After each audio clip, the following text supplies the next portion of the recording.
Դեռևս հունվարի 16-ին ոստիկանության օպերատիվ կառավարման կենտրոն ստացվել էր ահազանգ, որ Վանաձորում գտնվող մի ռեստորանի չերկիզվող պահարանը կոտրել ու գողացել են խոշոր գումար։ Դեպքի վայր էր մեկնել քրեական ոստիկանության Լոռու մարզային վարչության օպերատիվ խումբը։ Ըստ ռեստորանի տիրոջ հաղորդման, ինքը գտնվել էր ռեստորանի երկրորդ հարկի իր աշխատասենյակում, երբ կոտրել էին առաջին հարկում գտնվող չերկիզվող պահարանի դուռն ու գողացել $30,000, 6 միլիոն դրամ ու ոսկյա զարդեր։ Նույն օրը Լոռու մարզային քննչական վարչությունում նախաձեռնվել էր քրեական վարույթ, կատարվել էին անհրաժեշտ գործողություններ, սակայն հանցագործությունը թարմետքերով բացահայտել չէր հաջողվել։ Քրեական ոստիկանության Լոռու մարզային վարչության մարդու և սեփականության դեմ ուղղված հանցագործությունների դեմ պայքարի բաժնի ու Լոռու մարզային քննչական վարչության ծառայողների համագործակցության արդյունքում մարտի 9-ին ստացվեց օպերատիվ հավաստի տեղեկություն, որ ռեստորանից գողությունը կատարել է Վանաձորի բնակիչ 37-ամյա մի տղամարդ, ում օժանդակել էր նաև համակարգացիներից մեկը։ Նույն օրը երկուսն էլ ձերբակալվեցին ու ներկայացվեցին վարույթն իրականացնող մարմին։ Պարզվեց նաև, որ նրանք ծրագրել էին կատարել բնակարանային գողություններ, ինչը կանխվեց նրանց ձերբակալությամբ։ Մարտի 10-ին խուզարկություն է կատարվել օժանդակող տղամարդու տանը, հայտնաբերվել են կանեփանման բույսով տարաներ և մարիխուանայի նմանվող խոշոր չափերի զանգված։ Դատարանի որոշմամբ գողությունը կատարողի նկատմամբ խփանման միջոց է կիրառվել կալանքը, իսկ օժանդակողի նկատմամբ տնային կալանքը։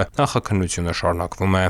Ծանուցում. հանցագործության համար մեղադրվողը համարվում է անմեղ, քանի դեռ նրա մեղավորությունն ապացուցված չէ քրեական դատավարության օրենսգրքով սահմանված կարգով, դատարանի օրինական ուժի մեջ մտած դատավճռով։